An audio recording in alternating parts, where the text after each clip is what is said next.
Hello, comic fans. Here's Earl Grey continuing my year's end lists. Today I start talking about my fave comics from 2025 and reveal my ranks 20 up to 11. The top 10 will be the topic for an upcoming video. And as always, the order I put these comics into is highly subjective. And it's flawed by default, of course, because I've read just a fraction of the new titles. Especially the floppies, aka comic books, are for the most part under my radar. Same with almost all superhero titles, etc., etc. So, yeah, it's my choice, and I picked a very nice little thingy right out of the YouTube bubble for my rank 20. The Lottery by Adam Yeater is a nice slim hardcover in roundabout comic book format. Black and white underground vibes all over. Channeling prison pit stylisms, but much more family friendly than Johnny Ryan. A two-part sci-fi story about a dude who has been chosen to save the Earth. The story is very detailed yet simple and wordless. The art is pure fun, in my opinion. Adam Yeater conducts the YouTube channel Small Press Express, in which he showed the book. The Lottery is actually a print-on-demand book. Google Lottery Adam Yeater and you'll find it. On rank 19 is actually a, in quotes, normal comic book. I have to admit that my curiosity originally had a lot to do with the fact that Alice Darrow is Jeff's daughter. But Tremors of the Apocalypse turned out to be, visually and story-wise, a very own thing. It's a post-apocalyptic battle of the sexes in Mad Max-like wastelands. The females are much cooler than their male opponents. It vaguely reminds me of some movie by Russ Meyer. A very entertaining comic delivered in a nice duotone look. Unfortunately, I had just the first 3 issues. Otherwise, it might have ranked higher in my list. Next up, we have Pure Slipcase Power. First Night, written by Dan Jurgens and beautifully drawn by Mike Perkins, with colors from Mike Spicer. It's a crime noir reimagination of the first Golden Age Batman stories. There's no Alfred, no Robin, no Batcave. This deluxe edition contains 3 delightful hardcovers plus an artist edition of the whole shebang with which you can celebrate the wonderful art alone. And I have to say that the whole thing works as a mute comic without text and colors as well. Maybe even more because of the added crime noir vibes. Splendid edition, one of the most beautiful publications of the year. Then on rank 17 is The Sickness by Jenna Cha and Lonnie Nadler. What is the increment of scary? A story about an illness that ends in delusions? Or are these delusions that affect people in different time levels? Through time, they establish connection. Can they save humanity? I would say this, after the first volume, the answer is at least very uncertain. In terms of horror comics, one of the most disturbing books I've read for a long time. It's a very ambitious story, and I'm curious where it will lead us to. I really dig the versatile undergroundy art style, even though sometimes it was a bit difficult to distinguish between different people. Originally, it was published in comic book form and collected as a trade paperback by Uncivilized Books. My copy is a translation into German by the Swiss publisher Skinless Crow. It's a very neat hardback edition with appropriate creepiness in glow in the dark on the front cover. The same Swiss publisher had translated the next book into German. even though my copy of Guild Frame is the original English version put out by Dark Horse. It's a beautiful book and a masterful who's-done-it story.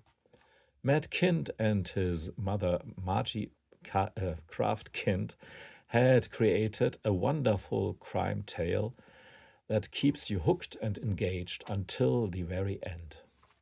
The book is worthy in every respect of the great role models from Agatha Christie to Hitchcock. And maybe I'm dumb, but I have not seen that end coming. It was a nice surprise for me. On rank 15, I cheat and put two different titles there because I could not decide which series excited me more. Both of them are not concluded yet.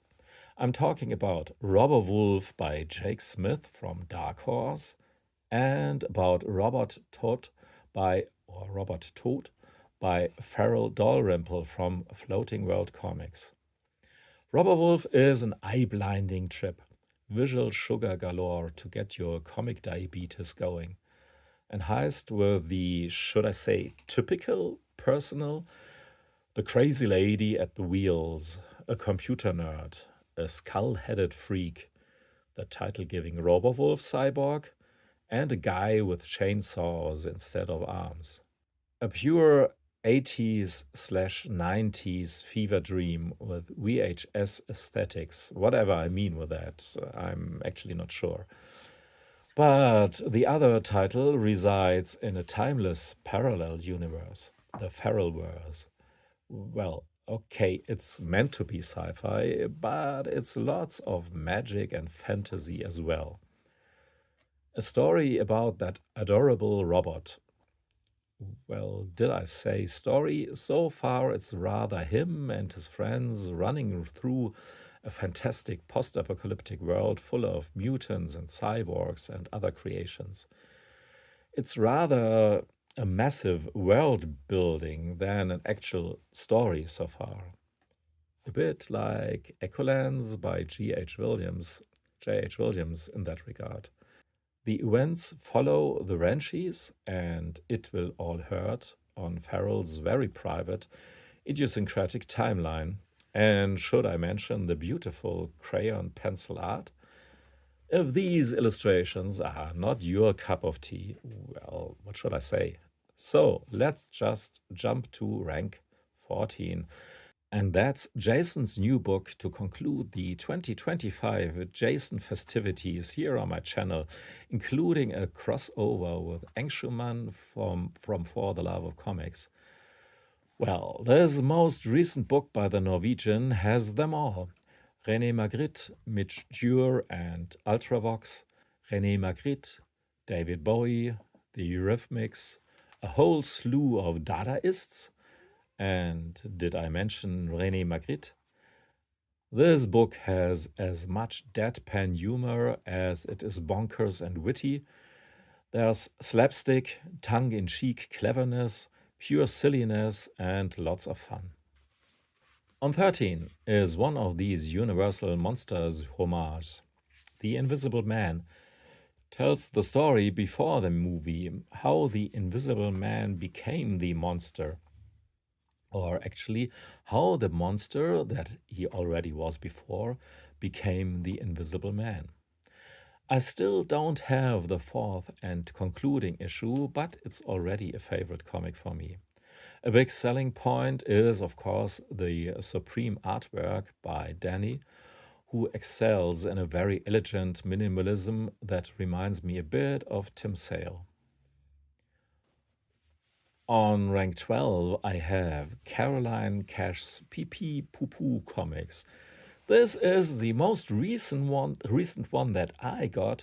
It's from August 2024, so maybe you can say I cheat a bit here. And this one here says it's issue number 1, but that's nonsense. It was actually the fourth of Caroline's Cash's one-woman anthologies. I'm still trying to get the most recent PP Poo Poo comics with an Julie Doucet homage cover. Anyhow, her stories about her love life and day-to-day shenanigans are honest and funny, well drawn, with a nice dry humor to them. If this is underground, underground comics won't die soon. And the last one for today, my rank 11 in terms of new comics from 2025 is Out of Alcatraz by Tyler Crook, written by Christopher Cantwell. It's based on the unsolved mystery of the infamous breakout of 3 convicts from Alcatraz in 1962. What if the 3 had survived and then discovered that life outside of prison meant anything but freedom? This also applies in a way to the detectives who are on their trail. They carry their own invisible prison with them all the time until a very emotional finale. It's a wonderful yet sad comic. Tyler Crook is one of the best artists today, and the design of the book is just sublime. This concludes my second video about my favorite comics from 2025. Watch out for the upcoming 2. Thanks for watching and listening. Goodbye.